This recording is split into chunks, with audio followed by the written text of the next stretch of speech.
Hello मेरे प्यारे से ऑडिशनियो, कैसे हैं? आशा करते हैं आप सभी अच्छे होंगे, मस्त होंगे, तंदुरुस्त होंगे। और आज रक्षाबंधन है, तो रक्षाबंधन की ढेर सारी शुभकामनाएं और बधाई। तो आप लोग राखी बनवाइए, भाई बहन का प्यार अतुल होता है और ये हमेशा चलता रहेगा।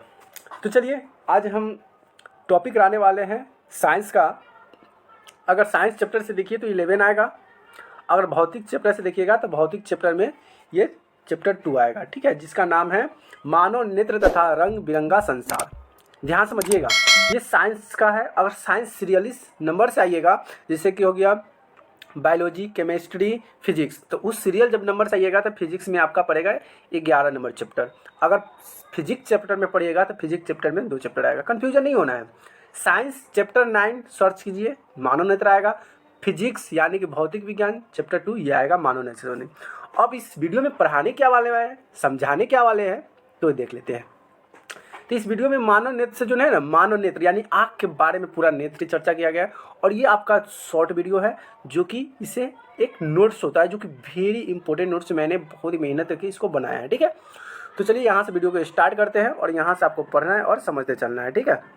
सबसे पहले तो आप देख रही हैं, ये आपको जो दिखाई दे रहा है ये क्या है, ये आँख का पिक्चर है।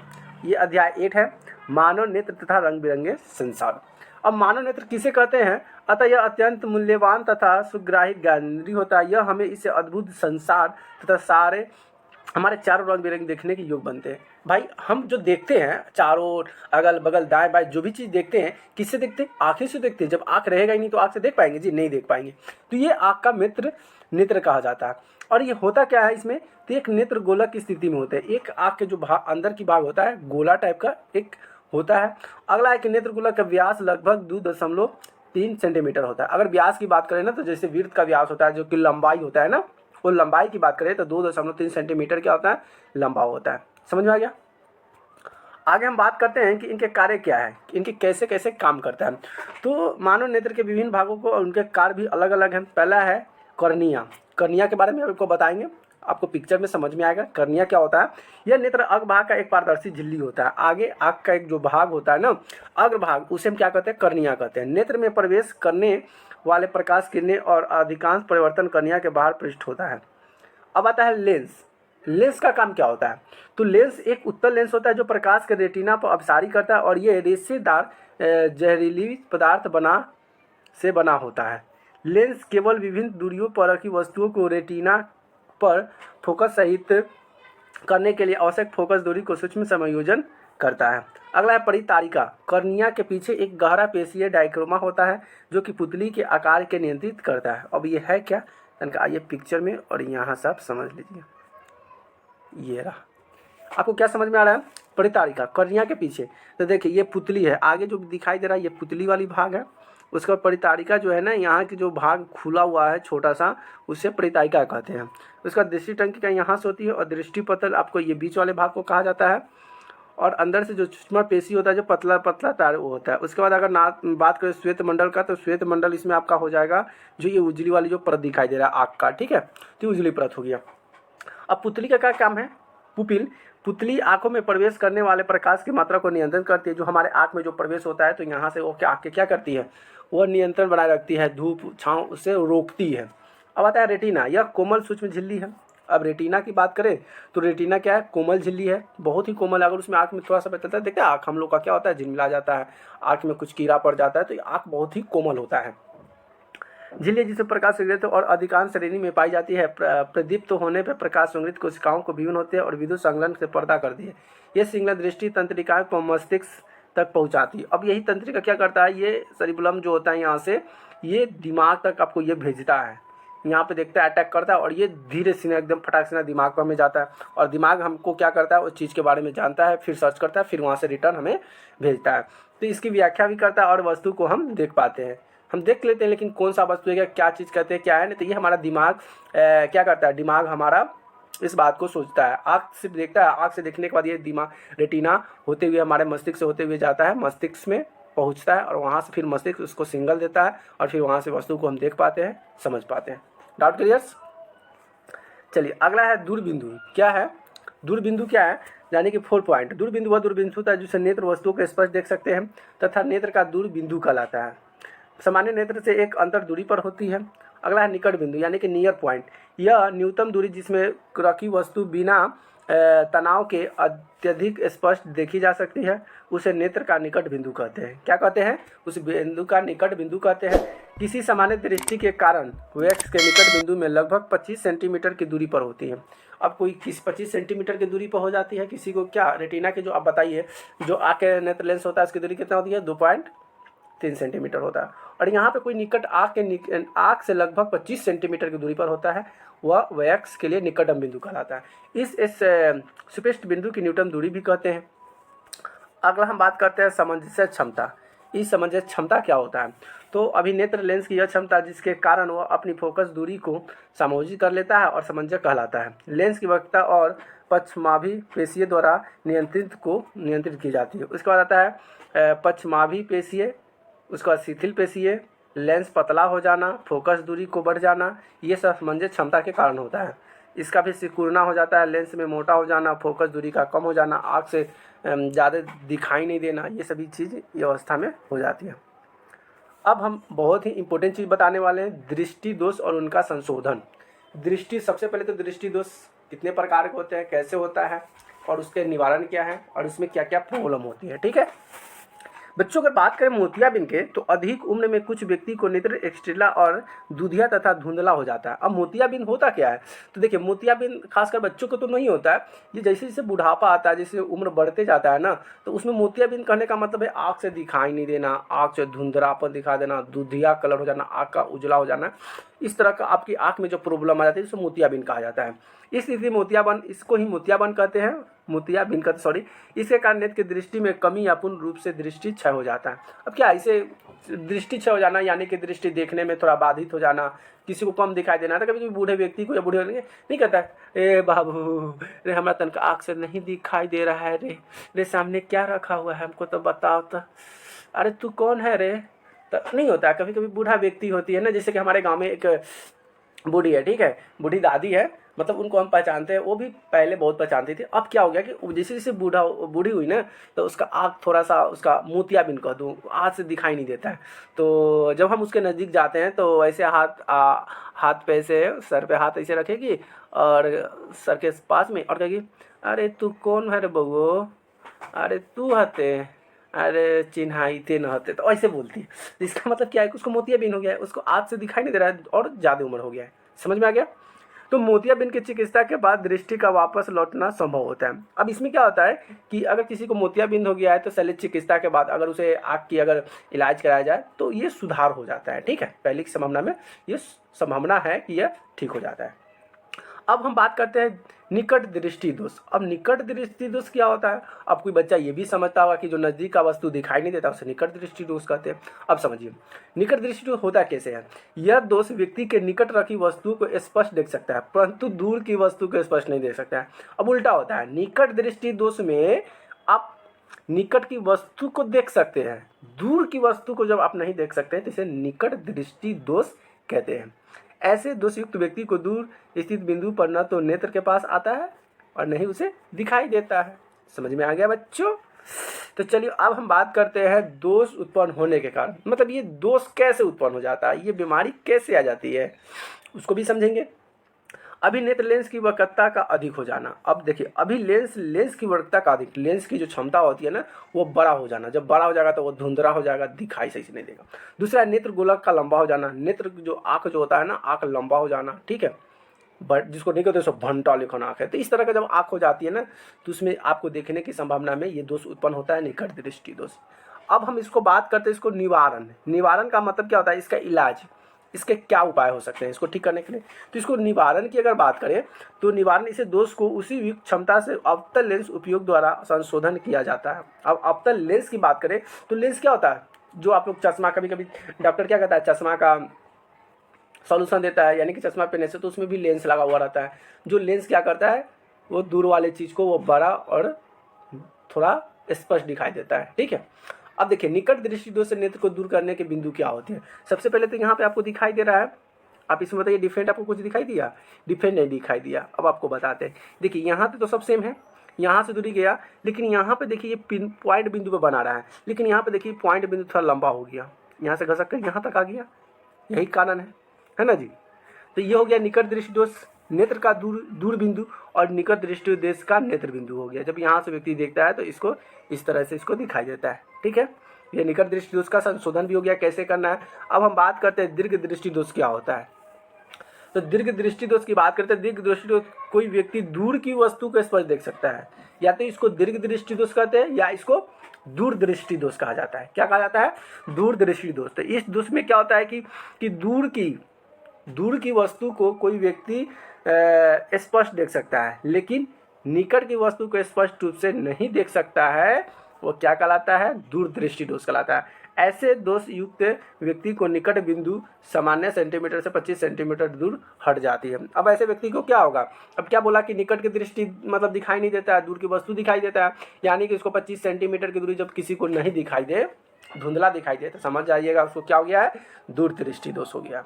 अब दूर दृष्टि दोष के उत्पन्न होने के कारण ये कैसे उत्पन्न होता है, अब इसको भी समझिए।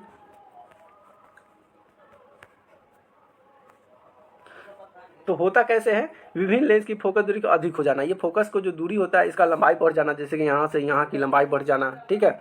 नेत्र गोला का छोटा हो जाना, सिकुड़ जाना। अब इसको निवारण क्या होता है? इस संशोधन की क्षमता के लेंस की इस्तेमाल संशोधन किया जा सकता है, जैसे कि आपको इस पिक्चर में दर्शाया गया है, ठीक है।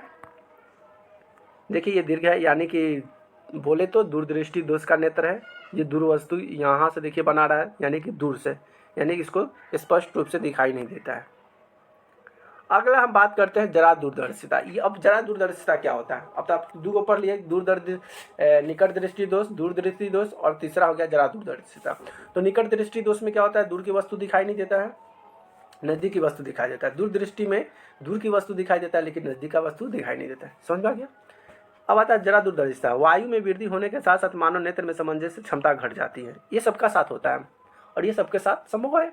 जैसे जैसे उम्र बढ़ेगा, जैसे जैसे बूढ़े की ओर बढ़ते जाओगे, आपका हड्डी, हर शरीर का हर अंग थोड़ा सा चेंज होता जाएगा। आप हमेशा जवान नहीं रहिएगा, ठीक है।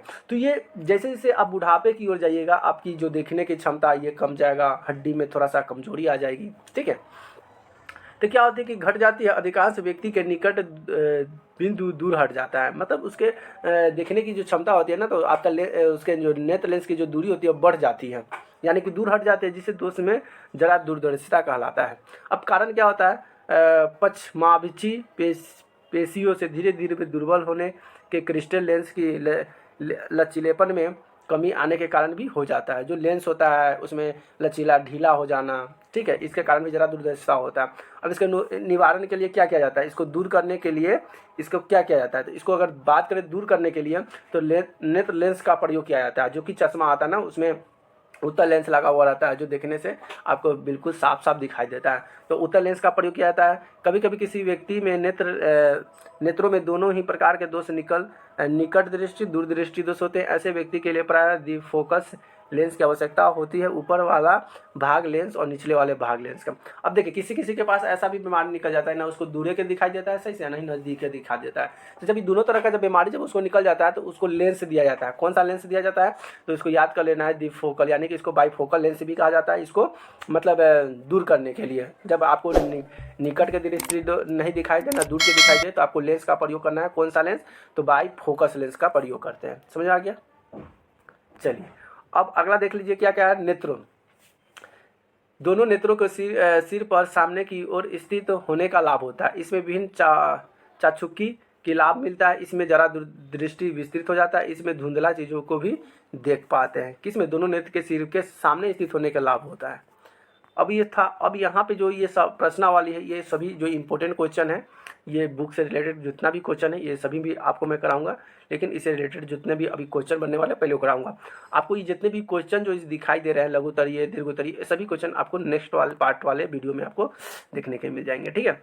अभी था अगला हम बात कर लेते हैं प्रिज्म और प्रकाश का प्रवर्तन। और प्रिज्म और प्रकाश का प्रवर्तन क्या होता है? प्रिज्म में दो त्रिभुजाकार आधार और 3 आयताकार पार्श्व पृष्ठ होते हैं। प्रिज्म कोण, अब यहाँ पे जो ये बनाता है ये क्या है? प्रिज्म कोण है। प्रिज्म में 2 फलकों के बीच के कोण को प्रिज्म कोण कहते हैं। अब देखिए कोण यहाँ पे भी बन सकता है, कोण यहाँ पे भी बन सकता है। तो जब दो फल्क, एक फल्क ये, एक फल्क ये हो गया, अगर इसमें सटा देते एक कोण बन गया। अगर ये फल्क है और एक फल्क, इसमें सटा देते एक कोण बन गया। एक फल ये है और एक फल इसमें सट दे, तो 2 फलकों के बीच में जो बनता है कोण उसे ही प्रिज्म कहते हैं। Doubt clear? अब हम बात करते हैं विचलन कोण। विचलन कोण क्या होता है? आपतित किरण और निर्गत किरण के बीच के कोण को ही विचलन कोण कहा जाता है। क्या कहा जाता है? आपतित किरण, जैसे कि यहाँ पे कोई किरण गया ऐसे, और निर्गत किरण कोई किरण ऐसा है, तो यहाँ पे जो कोण बनाया वो मेरा क्या कहलाया? विचलन कोण कहलाता है। समझ आ गया बच्चों? अब कुछ और न्यू जानते हैं। क्या है? प्रकाश के प्रिज्म और प्रकाश संश्लेषण की विक्षेपण क्या होता है? सूर्य के प्रकाश जब प्रिज्म से होकर गुजरती है तो प्रिज्म श्वेत प्रकाश को 7 रंगों में पट्टी में विभक्त कर देती है। यह 7 रंग बैगनी, जामुनी, नीला, हरा, लाल, पीला, नारंगी और लाल प्रकाश के अवनीय कणों में बैंड को स्पेक्ट्रम यानी कि वर्णक्रम कहते हैं। इस प्रकाश के वर्णवेवी वर्णों में विभाजन को विवेचन कहते हैं।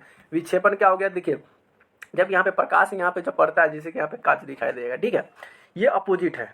जब यहाँ पे प्रकाश, जब यहाँ पे श्वेत प्रकाश यहाँ पे लाइट मारा तो ये प्रकाश यहाँ तक फैला, और इसको यहाँ से मारा तो यहाँ तक फैला। तो इसमें क्या होता है? दिशा जो होता है वो चेंज हो जाता है। क्या होता है? ये जो होता है डायरेक्शन देने के बाद ये 7 भागों में यानी 7 रंगों में प्रक्षेपण करता है, जिसको हम स्पेक्ट्रम कहते हैं। अब इंद्रधनुष की बात करें तो इंद्रधनुष में भी कितने रंग होते हैं? इंद्रधनुष में भी 7 रंग होते हैं, ठीक है। इंद्रधनुष वर्षा के पश्चात आकाश में जल के सक्षम कणों को दिखाई देने वाला प्रकृति स्पेक्ट्रम कहलाता है। जब देखिएगा, जब बारिश होने वाला रहता है तो वहाँ पे आकाश में आपको 7 कलर का जो रंगीन होते हैं वो आपको आकाश में दिखाई देंगे। ये होता क्या है? तो वायुमंडल में उपस्थित जल के बूंदों तथा सूर्य के प्रकाश के परीक्षण के कारण होता है। क्या होता है? तो सूर्य के प्रकाश और उपस्थित जल में बूंदी द्वारा, जल में जो बूंद जो होता है, पानी होता है, उसमें अवशोषित करता है, जिसके वजह से वो रंग में विभक्त हो जाता है। प्रकाश पड़ता है, फिर उसमें पानी का जो बूंदे होते हैं उसके जब मिलता है तो ये रंगों जो होता है 7 रंगों में विभक्त हो जाता है। इंद्रधनुष सदैव सूर्य के विपरीत दिशा में बनता है। अगर सूर्य अगर पश्चिम में है तो उसका इंद्रधनुष पूर्व में बनेगा। अगर सूर्य अगर पूर्व दिशा में चला गया हुआ है तो उसका इंद्रधनुष पश्चिम दिशा में बनेगा, यानी कि विपरीत दिशा में बनता है। जल में सूक्ष्म बूंदें छोटे प्रिज्म की भांति कार्य करती है और सूर्य के प्रकाश को बूंदें परिवर्तित कर देती है और इसे पश्चात इसे आंतरिक परिवर्तित करते हैं। अतः जल को बूंद से बाहर निकलने का प्रसाद अंतर प्रकृति करती है और प्रकाश के संक्षेपण द्वारा आंतरिक परिवर्तन कारण विभिन्न प्रक्षेपण के नेत्रों तक पहुंच जाता है, ठीक है। अब जैसे कि यहाँ पे देख लीजिए, आप समझ लीजिए ये पिक्चर को, ठीक है। पहला बात करते हैं वर्षा की बूंद यहाँ पे पड़ा, ये प्रकाश है, सूर्य का प्रकाश यहाँ पे गया और यहाँ पे जाने के बाद जैसे ये सूर्य का प्रकाश यहाँ पे इसमें टकराया, टकराने के बाद यहाँ से लाल और बैगनी कलर का मतलब प्रकाश निकल जाता है, ठीक है। अब सभी जो प्रकाश होता है वो क्या क्या कैसे काम करता है वो भी समझते हैं। अगर इसकी बात करें VIGR विगोड़ के बारे में, तो इसे कणों के कम याद रखने की सहायता करेगा। ओ माय, 1 मिनट रुकिए।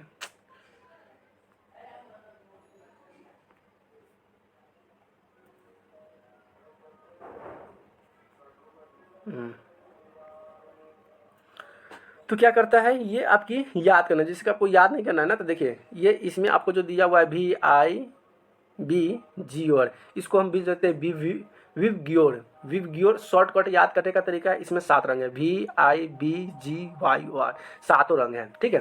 तो आपको कणों को क्रम याद रखने की सहायता करेगा। इसको याद कर लीजिएगा, VIBGYOR विवग्योर। किसी प्रिज्म से गुजरने के पश्चात प्रकाश के विभिन्न कण आपतित किरणें के साथ अलग अलग कणों में झुकते हैं। जल प्रकाश सबसे कम झुकता है, जब बैगनी प्रकाश सबसे अधिक झुकता है, जिसे कि नीचे में दिया हुआ ये कम झुकता है, यानी बैगनी जो प्रकाश होता है ये सबसे ज़्यादा झुका हुआ रहता है, ठीक है। ये प्रकाश का पुंज गया और यहाँ से ये अवशोषित करता है। उसके बाद क्या है? उसके बाद है आइजक न्यूट्रॉन। ये क्या होता है? स्पेक्ट्रम प्राप्त करने के लिए कांच प्रिज्म का उपयोग किया जाता है। इसे दूसान और प्रिज्म प्रयोग करके श्वेत प्रकाश का स्पेक्ट्रम कणों को अधिक विभक्त करने का प्रिज्म कहते हैं, किंतु इसे अधिक कणों से मिल पाए फिर ये उन्हें दूसरे सर्वोत्तम प्रिज्म पहले प्रिज्म की अपेक्षा उल्टी होती है, मतलब उसको अपोजिट हो जाता है। उन्होंने देखा कि दूसरे प्रिज्म में सफेद प्रकाश के किरणें पुंज निर्गत कर रही है और न्यूटन ने यह निष्कर्ष निकाला है कि सूर्य का प्रकाश 7 कणों में से मिलकर बना है। और सूर्य का जो कण जो होता है, जैसे कि अभी सूर्य का जो प्रकाश जब वो टकराता है बारिश के बूंदों से, तो वो कितने भागों में विभक्त हो जाता है? 7 कणों में। तो वही बताया गया कि 7 भागों में बट जाता है। अगर हम तीसरा बात करें तो तीसरा क्या करा है कि अग्रिम सूर्योदय तथा विलंब सूर्यास्त। वायुमंडल परिवर्तन के कारण सूर्य में हमें वास्तविक सूर्योदय के लगभग 2 मिनट पूर्व दिखाई देने लगता है। अब देखिए क्या बोला? अग्रिम सूर्योदय। जब सूर्योदय होने वाला रहता है तो सूर्योदय से 2 मिनट पहले ही क्या होता है? ये दिखने को मिल जाता है तथा वास्तविक सूर्योदय के लगभग 2 मिनट पश्चात दिखाई देता है। अगला है तारे में अपसारी स्थिति। तारे में अपसारी स्थिति क्या होता है? तो तारे में अपसारी स्थिति पृथ्वी के पृथ्वी के वायुमंडलीय प्रवेश में पश्चात पृथ्वी के पृष्ठ पर पहुंचने तक तारे का प्रकाश निरंतर परिवर्तित हो जाता है। वायुमंडलीय परिवर्तन में उसी माध्यम होता है जिसके क्रमिक परिवर्तन अपवर्तनांक एवं क्योंकि वायुमंडल तारे के प्रकाश को अभिलंब की ओर झुका रहता है, अतः अभिजीत निकट देखने पर कोई तारा अपनी वास्तविक स्थिति में कुछ ऊंचाई तक प्रतीत होता है। जैसे कि यहाँ पे आप देख लीजिए तारे, जैसे आगे जैसे कि यहाँ पे तारे हैं, ठीक है, थोड़ा सा यहाँ पे देख लीजिए, ये तारा है, परिवर्तन होता है, वायुमंडल है, ये तारे की अवसारी स्थिति, यहाँ पे तारा भी है, तारे की ये मार्ग है। कोई व्यक्ति यहाँ पे है, बढ़ता हुआ अपवर्तन, अब यहाँ से यहाँ जा रहा है, फिर यहाँ से यहाँ रहा है, तो तारे की स्थिति क्या हो रहा है, यहाँ की ऊंचाई बढ़ रहा है और यहाँ के ऊंचाई मार्ग जो होता है ये घट रहा है। तो ये हो गया मार्ग और ये यहाँ पे स्थिति हो गया, बच्चों द्वारा आँख से देखा गया, ठीक है। अब हम बात करते हैं वायुमंडलीय परिवर्तन। वायुमंडलीय परिवर्तन क्या होता है? वायुमंडलीय स्थिति के कारण वह प्रकाश एवं अपवर्तन वायुमंडलीय परिवर्तन कहलाता है। वायुमंडलीय परिवर्तन के प्रभाव क्या क्या प्रभाव पड़ते हैं?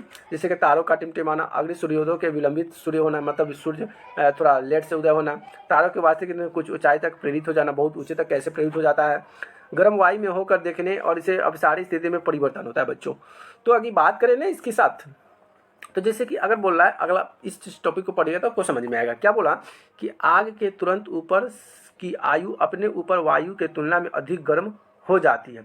गर्म वायु अपने ऊपर ठंडी वायु की तुलना में कम संघन करती है और उसमें अपवर्तन ठंडी वायु की अपेक्षा थोड़ा कम होता है। क्योंकि अपवर्तनांक मध्य वायु में भौतिक अवस्था में स्थित नहीं है, इसलिए गर्म वायु में से होकर देखने से वास्तविक आभारी परिवर्तन होती रहती है। अब ये क्या कर रहा है कि जब गर्म आग है तो आग के अगर तुरंत ऊपर से अगर वायु हवा गुजरे तो हवा क्या हो जाएगा, वो गर्म हो जाएगा, क्योंकि यहाँ से जो भी आग निकल रहा है वो गर्म है और वहाँ से वाष्प भी गर्म निकल रहा है, तो हवा में जैसे ही वो मिलेगा ना तो हवा भी क्या हो जाता है, गर्म हो जाएगा, क्योंकि इसका जो अपवर्तनांक जो होता है ठंडी वायु की अपेक्षा थोड़ा सा कम होता है। किसका? आग का। तो इसकी जल्दी से ना वो ठंड नहीं हो पाता है, लेकिन वह जैसे ही हवा चलेगा तो वह हवा क्या हो जाएगा, गर्म हो जाता है, ठीक है।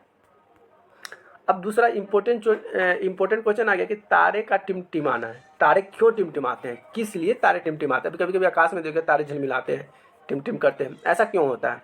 तो दूर स्थित तारा में प्रकाश बिंदु का स्रोत प्रतीक होता है। चूंकि तारों के आने वाली प्रकाश गिरने का पथ थोड़ा थोड़ा परिवर्तित होते रहता है, अतः तारे की आभासी स्थिति विचलित होती रहती है और आंखों में प्रवेश करने से तारे का प्रकाश मात्रा झिलमिला जाता है। अब देखिए, आंखों में प्रवेश करने वाले तारों की प्रकाश, मतलब वहाँ पे तारा जो होता है ना, हमारे आँख सब देखते हैं तो आँख जब प्रकाश होता है ना हमारे आँखों पर जब पड़ता है तो हमारा आँख जो होता है विचलित हो जाता है। तारे तो टिमटिमाते नहीं है, हमारा आँख ही क्या होता है, तारों की जो प्रकाश की जो मात्रा है वह झिलमिलाने लगती है, जिससे हमको लगता है कि तारे क्या है, वह टिमटिमा रहा है, जिसके कारण कोई तारा कभी चमकती प्रतीत होती है तो कभी धुंधला, तो कभी टिमटिमाते हुए प्रतीत होती है। समझ में आ गया?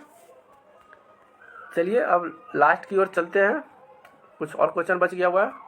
अगला है कि प्रकाश का प्रकीर्णन। प्रकाश का प्रकीर्णन, टिंडल प्रभाव। प्रकाश जब प्रकाश के पुंज वायुमंडल में महीन जैसे कणों, धुआं, जल के स्वच्छ बूंदे और विलंबित कणों से टकराता है तो उस कण को पुंज मार के दिखाई देने लगता है। इससे कोंडाइल और प्रकाश से पिंगट और टिंडल प्रभाव उत्पन्न होता है। उदाहरण के लिए जब कुएं से कोई व्यक्ति कमरे में किसी छिद्र से कोई पतला प्रकाश पुंज प्रवेश करता है तो टिंडल प्रभाव को देख सकते हैं। जिसे टिंडल प्रभाव को देने के लिए क्या है, जब धुएं से भरे किसी कमरे में, अब कोई घर में धुआं भरा हुआ है, जब धुआं से पूरा भरा हुआ है तो एक जैसे कि घर में वेंटिलेटर होता है, कोई छेद है तो उसमें से सूर्य का प्रकाश जो होता है, पतला प्रकाश किरण जो उसमें आ रहा है, तो उसमें आप टिंडल प्रभाव देख सकते हैं। उसमें क्या क्या प्रभाव पड़ता है, वह धुआं अजीब तरह का ये उड़ता हुआ छिद्र की तरह छोटे छोटे कण तरह आपको दिखाई देंगे प्रकाश से, ठीक है। जब किसी घने जंगल में वितान सूर्य का प्रकाश गुजरता है तो टिंडल प्रभाव भी देखा जाता है। अब सूर्य में, अब जंगल में क्या होता है कि जंगल घना होता है, अब जब जंगल घना होता है तो अंधेरा हो जाता है घना से, तो उसमें जब प्रकाश पड़ेगा ना तो पत्ता के बीच बीच में से वो प्रकाश जाएगा तो उसमें भी वो टिंडल प्रभाव देखने को मिलता है। अब यहाँ से कुछ प्रकाश तरंगे के कुछ नियम हैं, इसको भी आपको देखना चाहिए। प्रकृति प्रकाश के परिकीर्णन में करने वाली आकार पर निर्भर करता है। इसका जो आकार होता है, बड़ा होगा, छोटा होगा, लंबा होगा, मोटा होगा, ये सभी क्या होता है, आकार पर निर्भर करता है। किस पर निर्भर करता है? आकार पर निर्भर करता है। अत्यंत सूक्ष्म रूप से नीले प्रकाश के प्रकीर्णन करते हैं। बड़े आकार के अधिक तरंगें प्रकाश का प्रकीर्णन करते हैं। यदि प्रकीर्णन करने वाले कणों को साइन बहुत अच्छा है, जब प्रकीर्णन प्रकाश के श्वेत भी प्रतीत होते हैं। अब यहाँ से कुछ प्रश्न हैं, कुछ प्रश्न को देखते हैं और उसे भी कुछ समझते हैं, ठीक है। कुछ प्रश्न यहाँ से मैंने नोट किया हूँ कि खतरे के संकेत लाल रंग क्यों होता है? VVI, आप किसी से पूछिएगा, आपको कोई बता दे तो ठीक है, और नहीं पता है तो यहाँ से आप वीडियो देख लीजिए, आप उसको बता दीजिएगा। ठीक है, क्या बता दीजिएगा, खतरे का संकेत लाल ही क्यों रखा गया, अब क्यों होता है? तो खतरे का संकेत प्रकाश लाल रंग का होता है। लाल रंग गहरे और कुएं से भी सबसे कम प्रकीर्णन करता है, इसीलिए दूर से दिखने में भी दिखाई देता है। अब समझ में आया लाल रंग का खतरा का निशान क्यों कहा जाता है और इसको क्यों कहते हैं लाल रंग? ठीक, इसलिए कहा जाता है कि लाल रंग का जो होता है ना, कुहरे या कुएं से भी सबसे कम प्रकीर्णन करता है। मतलब लाल रंग किसी को ज़्यादा प्रकाश भी मारो तो वह कहते विचलित नहीं होगा कहीं भी, और वह मिटता नहीं है, धुंधला नहीं होगा। दूर भी रहो तो लाल रंग आसानी से दिखाई दे जाता है, इसलिए खतरे का निशान कहा जाता है। और मान लेते हैं कहीं पे हम वाइट लगा दीजिए, दूर से किसी को दिखाई नहीं दे रहा कि आगे खतरा है, तो भाई क्या वो जाएगा? नहीं। अगर पीला भी ज़्यादा वो प्रकाश विचलित नहीं करता है, ठीक है, मतलब वो मिट जाता है, मिटने का बल है तो प्रकाश में वो घुल मिल जाता है। ठीक है, जिसके वो प्रकाश आगे की तरह नहीं जा पाता है। और ये लाल जो है बहुत आगे तक फैलता है, दूर से भी दिखाई दिया जाता है, इसलिए खतरे का संकेत कहा जाता है। अगला है स्वच्छ प्रकाश का रंग नीला क्यों होता है? स्वच्छ प्रकाश होता है, इसका रंग नीला क्यों होता है? वायुमंडल में वायु का अणु और अन्य सूक्ष्म कणों का दृष्टि प्रकाश के तरंगधरे प्रकाश की अपेक्षा छोटा होता है। यह कण तरंगधरे से प्रकाश के प्रकीर्णन को अधिक प्रभावी लाल कण तरंगधरे नीले प्रकाश की अपेक्षा 1.8 गुनी होती है। जब यह सूर्य का प्रकाश वायुमंडल में गुजरता है तो वायुमंडल के सूर्य लाल रंग का अपेक्षा नीले रंग को अधिक प्रबलता प्रकीर्णन करते हैं। प्रकीर्णन हुआ नीला प्रकाश को हमारे नेत्र में प्रवेश करते हैं। चलिए, और ये क्वेश्चन, एक और क्वेश्चन है कि ऊंचाई पर उड़ते हुए यात्री को आकाश काला क्यों प्रतीत होता है? कह रहा है कि जब ऊंचाई पर उड़ता है यात्री उड़ने का मतलब क्या होता है? हवाई जहाज से जाना, हेलीकॉप्टर से जाना, जब जाता है तो आकाश उसको काला क्यों लगता है कि आकाश काला है? क्योंकि इतनी ऊंचाई पर प्रकीर्णन सुस्पष्ट नहीं होता है, क्योंकि वहाँ पे प्रकीर्णन नहीं पता चलता है स्पष्ट रूप से, इसीलिए उसको काला दिखाई देता है। ठीक है, आगे बादल सफेद क्यों प्रतीत होता है? मतलब बादल जो होता है उजला क्यों दिखाई देता है? ऐसा क्यों लगता है कि बादल उजला है? सूक्ष्म पानी के बूंद से बने होते हैं। यह सूक्ष्म बूंदे आकार दृष्ट किरणों के तरंगधरे सीमा से अधिक होता है, इसलिए श्वेत प्रकाश का प्रकीर्णन टकराता है तो सभी दिशा में परिवर्तित या अपरिक्षण हो जाता है। क्योंकि श्वेत प्रकाश के सभी रंग परिवर्तित या अप्रकीर्णन अधिकतम सामान्य रूप से होता है, इसलिए इसे श्वेत रंग कहा जाता है। अब देखिए समझ में आया ना श्वेत रंग क्यों दिखाई देता है? क्योंकि उसमें बारिश जो होता है ना, बादल में मानो तो पानी होता है, बारिश के बूंद होता है, और पानी कैसा होता है? उजला कलर का होता है। ठीक है, इस तरह का कलर होता है जो श्वेत प्रकाश से टकराता है, यानी कि जो होता है ना सूर्य का प्रकाश, उससे वह टकराता है। टकराने के बाद सभी जो दिशा होता है परिवर्तन में प्रकीर्णन हो जाता है, जिसकी वजह से वह श्वेत प्रकाश का रंग भी परिवर्तन हो जाता है, और जिस कारण वे रंग श्वेत रंग का दिखाई देने लगता है। ठीक, चलिए, और लास्ट क्वेश्चन यहाँ से आपका एक और है, उसके बाद आपका क्वेश्चन यहाँ से खत्म हो जाएगा। कहा कि ग्रह क्यों नहीं टिमटिमाते? तारे तो टिमटिमाते हैं, लेकिन ग्रह, सूर्य, बुध, शुक्र, उसके बाद पृथ्वी, ये सभी जो ग्रह है क्यों नहीं टिमटिमाते हैं? तो तारे क्या है? तारे की अपेक्षा पृथ्वी पर काफ़ी नज़दीक होते हैं। तारे की अपेक्षा पृथ्वी के काफ़ी क्या होते हैं? बहुत नज़दीक होते हैं, इसलिए उनको प्रकाश का बड़ा सोन मान रखा जाता है। यदि ग्रह के प्रकाश के बिंदु स्रोत के मान से प्रत्येक स्रोत द्वारा हमारे आँख में प्रवेश करने वाले प्रकाश की मात्रा कुल परिवर्तन में औसत मान शून्य होगा, यदि यही कारण से वह टिमटिमाते नहीं है। तो आज के लिए बस इतना ही क्वेश्चन था, वेरी भी आई क्वेश्चन। अगर इसको आप बढ़िया से समझ लेते हैं, देख लेते हैं, तो इस पे बनने वाले जितने भी क्वेश्चन होते हैं आप आसानी से उसको सॉल्व कर सकते हैं। जैसे कि यहाँ पे क्वेश्चन आ गया, परिघटन आसमान में नीले रंग क्या कारण है, टिंडल प्रभाव क्या है, प्रकाश में परिवर्तन, सब क्या समझते हैं, ये सभी क्वेश्चन आपको मैंने अभी तक समझाया। तारे टिमटिमाते क्यों, ये भी बताया आपको। तारे अपने व्यक्तित्व में स्थित क्या दिखाई देता है, ये भी सभी जितना जो क्वेश्चन था इससे रिलेटेड क्वेश्चन सभी मैंने कराया। अगर आपको ये सब क्वेश्चन लेना चाहते हैं, चाहिए भी जितना मैंने कराई इस सब का, अगर आप नोट्स लेना चाहते हैं PDF फॉर्म में, तो आप हमारे मोबाइल नंबर दिया हुआ है, आप मोबाइल नंबर पर मैसेज, व्हाट्सअप नंबर पर मैसेज कर दीजिए, आपको वहाँ से PDF फॉर्म में आपका क्वेश्चन आंसर नोट्स जो भी सब्जेक्ट का लेना चाहते हैं वहाँ से आपको प्रोवाइड कर दिया जाएगा, आपको आसानी से मिल जाएगा। उसके लिए आपको एक पैसा भी नहीं देना है, बिल्कुल फ्री में है। बस आपको चैनल को सब्सक्राइब करना है, वीडियो को लाइक करना है, शेयर करना है अपने दोस्तों फ्रेंडों के साथ, बस इतना कर दीजिए। आपको वहाँ से कोई भी सब्जेक्ट का क्वेश्चन आंसर हो, PDF हो, नोट्स हो, आपको आसानी से मिल जाएंगे। अभी तक चैनल को सब्सक्राइब नहीं किया तो प्लीज़ चैनल को सब्सक्राइब कर लीजिए, बेल आइकन को दबा दीजिए, ताकि हमारे जितने भी नए वीडियो आप तक पहुंचता रहे। और वीडियो को लाइक शेयर जरूर करें। वीडियो देखने के लिए बहुत बहुत धन्यवाद। Thank you so much, love you.